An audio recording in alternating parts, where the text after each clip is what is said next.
Congressman Richard McCormick, Republican from Georgia, also on the House Foreign Affairs and Armed Services Committees. Good to see you, Congressman. Good to see you too, thanks. This is the first time that Zelenskyy has addressed what we all watched go down in the Oval Office. Donald Trump suspending aid last night to Ukraine. Europe had said, well, we're going to up our spending. It does seem like the minerals deal will move forward, but Donald Trump's always left the door open to that, even when it unraveled last week. What do you think the next play is here with Zelenskyy? And obviously putting out a pretty lengthy statement, and I think we can put it up there. Not necessarily an apology per se, but the first time he's really addressed what many say was a hand he did not play too well last week. I think anybody who watched it from the start to the finish understands that it's a lot bigger issue than we initially made it out to. If you just watched a small clip of President Trump and J.D. Vance talking to Zelenskyy, you thought, oh, they're blowing him a little bit. But if you watch what Zelensky's behavior was from the start of the event, he misplayed dramatically. I've been in support of Ukraine all along, but I think this is absolutely the wrong way to go about it. He fumbled the ball at the 1 yard line. I think he has an ability to recover now. I think Trump has played this brilliantly as far as getting him back to the table and doing it on his terms. And I think it's going to result in good things ultimately. All right, let's talk about good things happening in our country. The renewal of the American dream is the theme of tonight's address. Not just the nation will be watching, but we know the world, as Ukraine and other issues globally may come up, including potentially what's happening in the Middle East. But of course, the Democrats, all they want to do is disrupt. From what we're hearing, things about walking out and noisemakers. Here's a little bit more of what they may have up their sleeve. I would do not attend. Do not attend. Do not attend. Part of, you know what? We'll have more time to talk about it. I'll be taking wagers on my Instagram account about if the Democrats are going. I think that State of the Union speech is going to be a farce. I think it's going to be a MAGA pep rally, not a serious talk to the nation. And I'm just not going to be a part of that. Well, that was Joy Reid's replacement, by the way, over MSNBC, so expect more of that tonight. Are you disappointed in how the Democrats are acting, Congressman?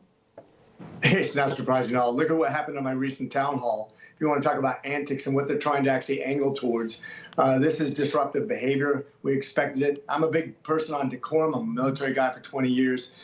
That we need to be respectful no matter who the president is, but especially right now, the Democrats, if they don't show up, that's the best possible thing that can happen. I mean, more room for the rest of us. And we want to hear that thunderous applause for the great things he's doing.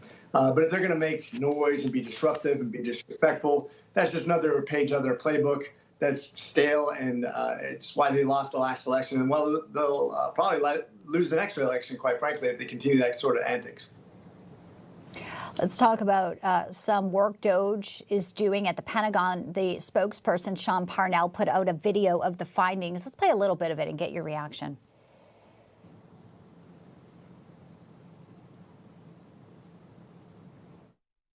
In the Air Force, $1.9 million for holistic DEI transformation and training.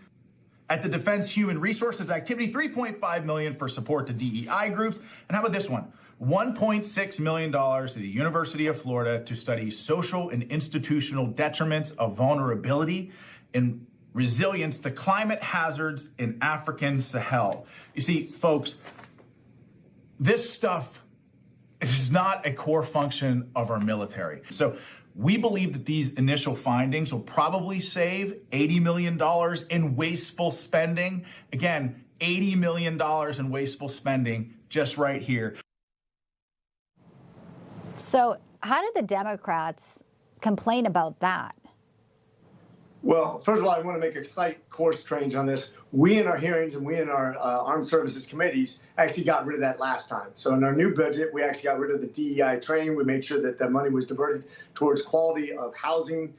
We did a lot of hard work on the minutia of that bill to make sure it was all the T's were crossed and all the I's were dotted. So I get that that's been spent in the past. Hopefully it will never be a problem. Well, Republicans are actually in the majority, but we want to make sure that's permanentized, that it doesn't happen again. And which helps us do that, write that into permanent law.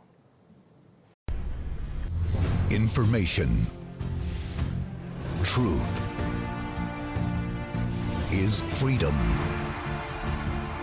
Is Newsmax. It's real news for real people.